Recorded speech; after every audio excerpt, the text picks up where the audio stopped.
இடம்பொருள் நேயர்களுக்கு வணக்கம். ஸோ இன்னைக்கு பார்த்தீங்க அப்படின்னா இப்போ சிறகடிக்காசை சீரியலில் நம்ம முதல்ல இந்த கதையை ஆரம்பிக்கும் பொழுது முதல்ல அந்த ப்ரோமோ வந்தபோது பார்த்தீங்கன்னா குடிகாரமாக இருக்க ஒரு ஆள், பொறுப்பே இல்லாமல் குடிகாரமாக இருக்க ஒரு ஆளுக்கும், அதே சமயத்தில் ரொம்ப பவ்யமாக அமைதியாக இருக்கிற ஒரு பூ கட்டுற கோயில் வாசலில் பூ கட்டுற பொண்ணுக்கும் சந்தர்ப்ப சூழ்நிலையால் கல்யாணம் நடக்குது அப்படிங்கிறது தான் கதையாக இருந்துச்சு.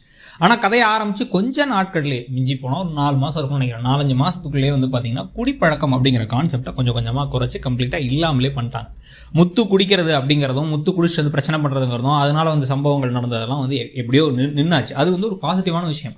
அந்த கதை அப்படியே இருந்துச்சு அப்படின்னா ஏன்னா எத்தனை காலம் தான் அந்த மாதிரி கதைன்னு இருந்திருக்கும். ஆனால் சீக்கிரமாகவே முத்துக்கும் மீனாவுக்கும் இடையில ஒரு அண்டர்ஸ்டாண்டிங்கை, ஒரு அழகான ஒரு புரிதலை அழகாக கொண்டு வந்தாங்க.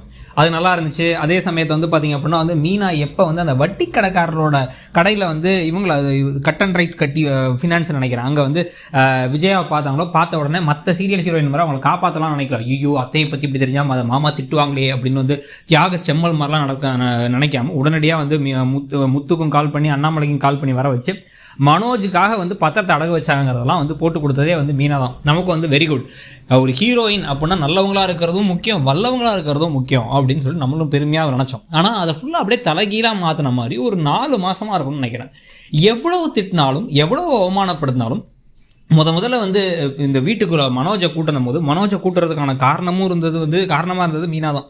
அவங்க தான் விஜயாவை பின்தொடர்ந்தே போய் மனோஜுக்கு சாப்பாடு கொடுக்குறாங்க, காசு கொடுக்குறாங்க விஜயாங்கிறத கண்டுபிடிச்சி அதையும் போட்டு கொடுத்தாங்க. இந்த மாதிரி பல விஷயங்கள்லாம் பண்ணிட்டு வீட்டுக்குள்ள மனோஜ் வந்தப்பறம் அவருக்கு நான் எந்த வேலையும் செய்ய மாட்டேன்னு இப்போ வரைக்கும் அவருக்கு வேலை செய்ய மாட்டேங்கிறாங்க. ஆனால் அவங்களுக்கு சமைக்கிறதும், அவங்களுக்கு பரிமாறுறதும் அப்படிங்கிறதும் அப்பப்போ இதெல்லாம் இப்போ கம்ப்ளீட்டாக மாறி அவங்களுக்கு ரூமை விட்டு கொடுக்குறது விட்டு கொடுத்து, அதில் வேற எதுக்கு எடுத்தாலும் மொட்டை மாடியில் படுத்து நட்சத்திரத்தை பார்க்குறது எவ்வளோ சுகங்க, அத்தை அப்படி தான் தெரியும், என்ன இருந்தாலும் நம்ம அத்தையே விட்டு கொடுக்க முடியுமா அப்படின்னு பேசும்பொழுதுனா இது பாண்டியன் ஸ்டோர்ஸ் தனமா இல்லை பாக்யலட்சுமி பாக்கியாவா, எப்படி மீனா அப்படி தலையில திடீர்னு கூடு விட்டு கூடு பஞ்சாங்கன்னு தோண ஆரம்பிச்சிருச்சு. இந்த சுயமரியாதை இல்லாத தனம் தான் இந்த கதையுடைய இப்போதைய பெரிய ஒரு இரிட்டேட்டிங்கான எரிச்சல் தரக்கூடிய விஷயம். ஏன்னு பார்த்தீங்கன்னா இந்த கதையில் ரோகிணி மாட்டணும் நம்ம எதிர்பார்க்குறது எதனால் அப்படின்னா, கதை வேகமாக போய்ட்டு இருந்துச்சு. இப்போ பாரதி கண்ணம்மாலெல்லாம் அந்த டிஎன்ஏ போர்ஷன் கிட்டத்தட்ட ஒரு 2 வருஷத்துக்கு மேலே போச்சு. இந்த கதை இப்போ தான் ஒரு 6 மாதமாக 8 மாதமாக தான் இந்த ரோகிணியோட சம்பவங்கள்லாம் ஓடுது. இருந்தாலுமே மற்ற விஷயங்களை டக்குன்னு முடிச்சதுனால நமக்கு இந்த எதிர்பார்ப்பு இருக்குது. ப்ளஸ் கூடவே நடக்கிற விஷயங்களில் ரசிக்கிற மாதிரி விஷயங்கள் இருந்தாவாச்சும் அதை நம்ம விட்டுருவோம், பரவாயில்ல போகுதுன்ட்டு. ஆனால் இப்போ எப்போ பார்த்தாலும் 2 நாளைக்கு ஒரு தடவை இல்லைனா ஒரு நாள்லேயே 2 தடவை மீனாவை விஜயா அவமானப்படுத்துறதும் திட்டுறதும், மீனா அது கண்ணை தொடச்சிக்கிட்டு கண் கலங்கி நின்று அசிங்கப்பட்டு திருப்பி உங்களுக்கு வேலை செய்கிறதுங்க தான் நமக்கு கோபமான விஷயமா இருக்குது. இப்போ இந்த சமயத்தில் இப்போ ரோகிணி மேலே சந்தேகம் தெளிவாக முத்துக்கு வந்துருச்சு. அவர் அதை கண்டுபிடிக்க இறங்கிட்டாரு அப்படிங்கிறது ஒரு சூப்பரான விஷயம். அந்த மோட்லேயே கதையை கொஞ்சம் கொண்டு போகிறதும், இன்னொரு பக்கம் மீனா கொஞ்சமாச்சு டக்குன்னு கோபமாகி, இல்லத்த இனிமேல் எங்களுக்கு தான் ரூம் இல்லைன்ட்டீங்க, ஓவராக பேசுகிறீங்க, எல்லாத்தையும் இது பண்ணுறீங்க, அதனால் நான் சமைக்கிறதும் என்னால் இவ்வளோ தான் செய்ய முடியும், என்னால் இதுக்கு மேலே செய்ய முடியாது, நீங்கள் இன்றைக்கி செஞ்சுருங்க, நீங்கள் நைட்டு சாப்பாடு செஞ்சிரு, நாளைக்கு நான் காலைல சாப்பாடு செஞ்சிடறேன் அப்படின்னு ரோஹினிகிட்ட சொல்கிற மாதிரி விஷயங்களை பண்ணணும்.